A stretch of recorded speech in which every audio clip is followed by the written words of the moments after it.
Everybody shut up and action. Alright guys, let's talk about a Greek movie called Apples.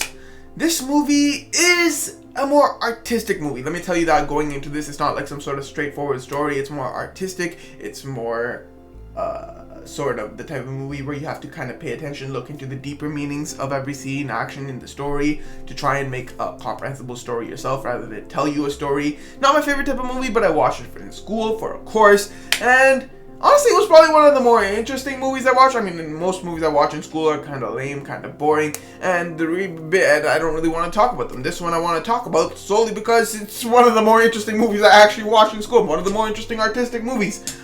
So yeah, let's talk about it. Okay, so the entire story of this movie is basically a dude is lost, doesn't know who he is, has completely lost his identity, and enrolls himself in this program that has developed from this world being in a state of a global pandemic of people losing their identities. Not COVID, not anything else, they've lost their identities.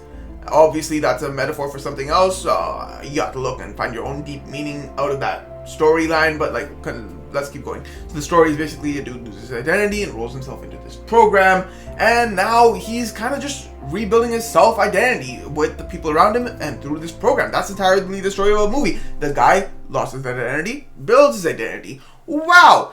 Obviously, this movie kind of has references to the pandemic, though I'm not sure if the pandemic was the key goal of the movie. Like, I don't know if it's actually relating to the pandemic. Yes, it came out in 2020, but it came out at the end of 2020. So I think it might have been made in relation to the pandemic, because the movie feels of a really low budget, and it could have been made through the summer months of the pandemic and then edited real quick and then released at the end. And if that is the case, it was done really, really goddamn well.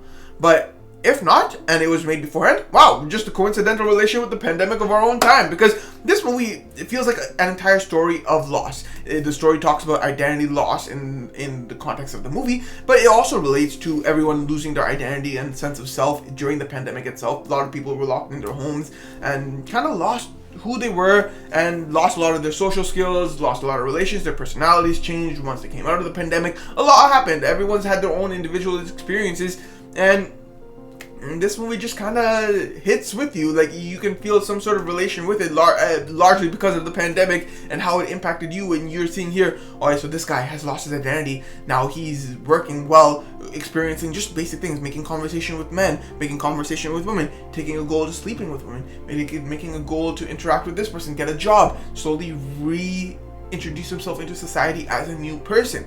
There are so many sort of metaphoric things you can try to make meaning of in this movie, and that's really up to you on how you interpret it. I'm not a crazy fan of artistic movies, but this one was one of the more engaging sort of movies that makes you actually evoke thought, that it actually makes you want to think, oh, so this is what this could mean.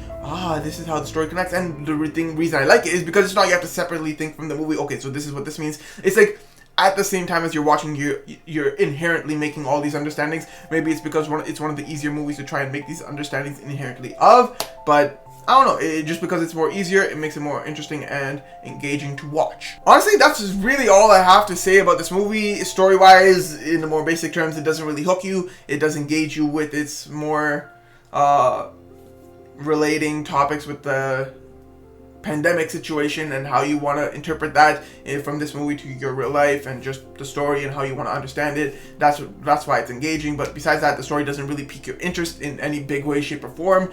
It's just the aspect of self-identity loss and regaining self-identity that kind of makes you want to think deeply about this movie, and it's that deeper aspect that really engages you into this movie. It's not immersive, does not feel rewatchable. It is really dull and boring, though it engages you surprisingly well. So I will give it that. The acting performances in this movie were spectacular by the actors. The cinematography, it's just some decent camera work that was pretty good, and the entire editing aspect of it with the lighting and everything was really well done. I thought that was really nice in this movie, and really emphasizes the story points and really emphasizes the mood that the story is trying to convey. Besides that, it's not particularly great, anything around that. It is just a boring narrative with deeper meanings that really does engage you and keep you minorly interested enough to finish the entire movie. It's not that long, it's only an hour and a half. Is it worth a watch?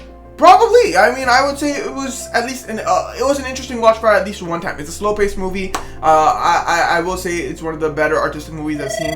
I did like it. I'll give it a 70%. Kind of a bop. So if you're interested in artistic movies, or if this kind of interested you, check it out. Peace.